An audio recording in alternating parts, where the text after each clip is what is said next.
Something that goes hand in hand with a user persona is a user journey map. You should be familiar with the 5E user experience model: excitement, entry, engagement, exit, and extension. And this is one framework that we can use to think about how a user or a person goes through a task, from the discovery of it all the way through the extension of that experience. This gives us a standardized way to break down experiences, and you can use that as a guide for note taking when you are doing your own primary research with users.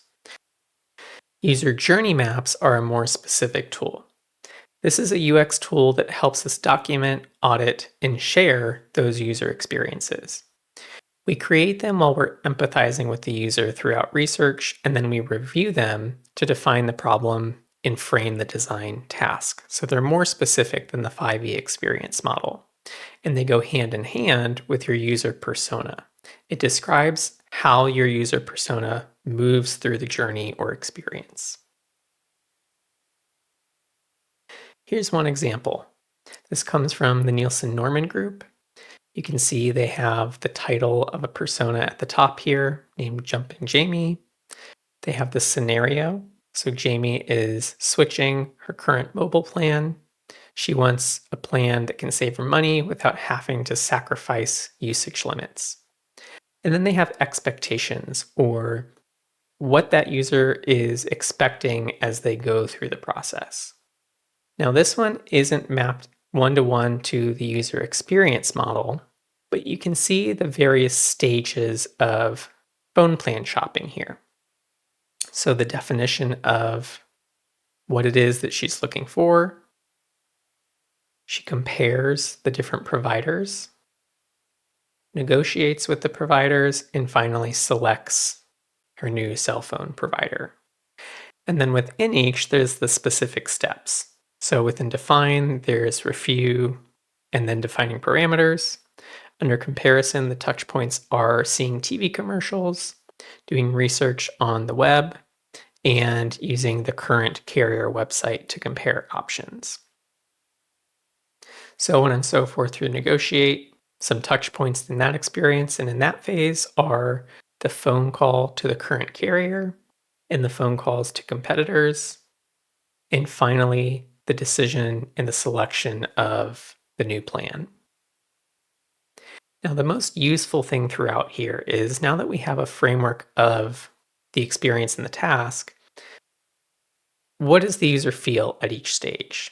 So this line, you can think of this as mapped on a y-axis, where that y-axis is a negative emotion at the bottom to a positive emotion at the top. And obviously this is qualitative, not quantitative. So you can see the quote here during the definition stage. Jumping Jamie is wondering if they can pay less for their cell phone. And then when they see that they might be getting a better deal somewhere else, it seems like here they feel kind of negative. They might be upset that they've been overpaying, which creates a negative emotion. Finally, they go down even further as you're comparing and negotiating plans. It's frustrating and difficult. Finally, they are fed up and frustrated and they decide to switch. And then at the end, they feel very positively that they made that switch. So now that you can look at this whole thing, you can see at the bottom that they've identified opportunities for improvement. So compare alternate companies' offers for her. This is at the lowest point of that user journey.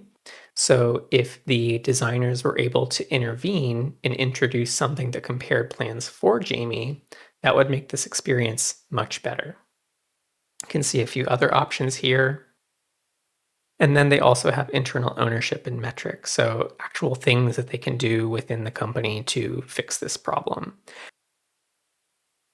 Here's a more detailed one for a product called Pack Up and Go that helps people go on trips.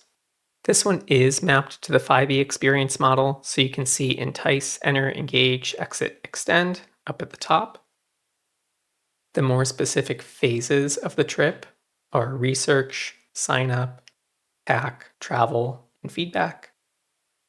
And you can see how these kind of overlap in certain places with the 5e experience model, depending on how the users defined these or how the designers defined these and the various touch points. And then on kind of the main portion of the journey map here are the various touch points, and they've mapped this to excitement level. They've color coded these with most points are gray. These are just traditional touch points along the journey. And then the purple points are what they've called moments of delight, things that went especially well during this, that the company is doing exceptionally well. So you can see in the entice and research phase, they are learning about this company, visiting the website, reading reviews. And then they have this survey that they fill out. And this is a unique thing that this company does. And this is an especially delightful moment. So something that's going well that the company shouldn't change. Then they get their order confirmation, and then their reminders that the trip is coming up, details about the weather in the area, some other information. Finally, all the way up through the morning of, they get their boarding pass and they learn where they're going. That's the special thing about this product is it's a surprise travel. And this is the most exciting point of the whole thing. You can see that they are building an excitement and then it goes really well. Finally, they get their deporting. Finally, they go on their trip and then they get a follow-up survey afterwards. So these are the various touch points that were documented. And then the moments of delight are explained in more detail. And then they've also explained moments for opportunity or improvement in this final row. Another way that a journey map could be laid out, again, various stages here, different actions that the user takes, the touch points here, so all the places where the user has contact with an artifact from the company, their emotions throughout the process, pain points, and potential opportunities. One final one here. This one also includes the various actors or the various products that the user is using in conjunction with the service that they're looking at. And then again, the emotions at the bottom. So as you can see, these can take a lot of different forms. There's no one-size-fits-all template for a user journey map, but they should all contain a few things. So you have to have the scenario or the service. This is that big picture goal or what it is that the user's doing to explain what it is you're even mapping.